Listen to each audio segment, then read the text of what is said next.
Hello, আসসালামু আলাইকুম everyone. সবাই কেমন আছেন? আশা করি সবাই ভালো আছেন। এটা হচ্ছে আমার সেকেন্ড ব্লগ, তাই এখানে বেশি কথা না বলে ভিডিও স্টার্ট করা যাক।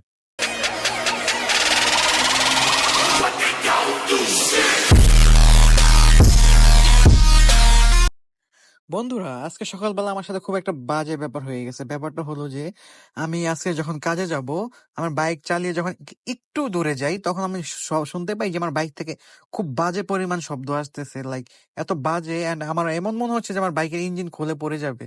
তখন সাথে সাথে আমি আমার বসকে কল করলাম। উনি বলল যে তুম আজ কাম মে নেহি যাও, তুম সিধা গ্যারেজ মে যাও। তো যেই বস বললো, সাথে সাথে আমি লাইক সুপারম্যানের স্পিডে আমি গ্যারেজে চলে গেলাম।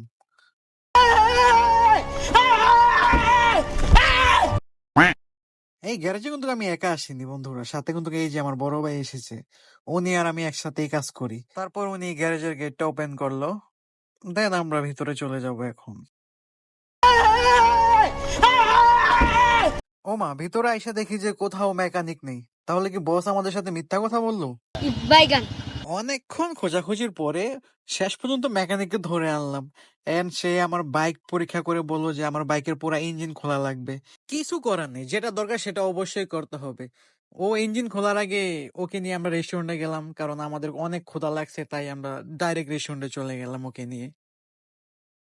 রেস্টুরেন্টে এসে আমি একটা বিরিয়ানি অর্ডার করলাম, এন্ড আমার ফ্রেন্ড মেকানিক যে ও হোয়াইট রাইস অর্ডার করলো, এন্ড আমার সাথে আমাদের বড় ভাই উনি কিছুই অর্ডার করে নাই, কারণ ওনার পেট নাকি আজকে ভরা, তাই ওনার কিছু খাইতে ইচ্ছে করতেছে না।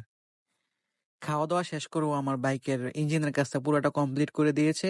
আলহামদুলিল্লাহ, আমার বাইকটা অনেক ভালো চলতেছে, ইঞ্জিনের শব্দ নাই, কিন্তু টাইম লাগছে 6 থেকে 7 ঘন্টা। যাই হোক, টাইম লাগুক, বাট কাজটা কমপ্লিট হয়েছে, তাতেই আমি অনেক খুশি। তো আজকের ভিডিও এখানেই শেষ করলাম। তো সবাই আমার ভিডিওটাকে ভালো লাগলে লাইক, কমেন্ট, ফলো করবেন, মাস্ট বি শেয়ার করবেন। তো দেখা হবে নেক্সট ব্লগে। ততক্ষণ পর্যন্ত আপনারা সবাই ভালো থাকবেন। আল্লাহ হাফেজ।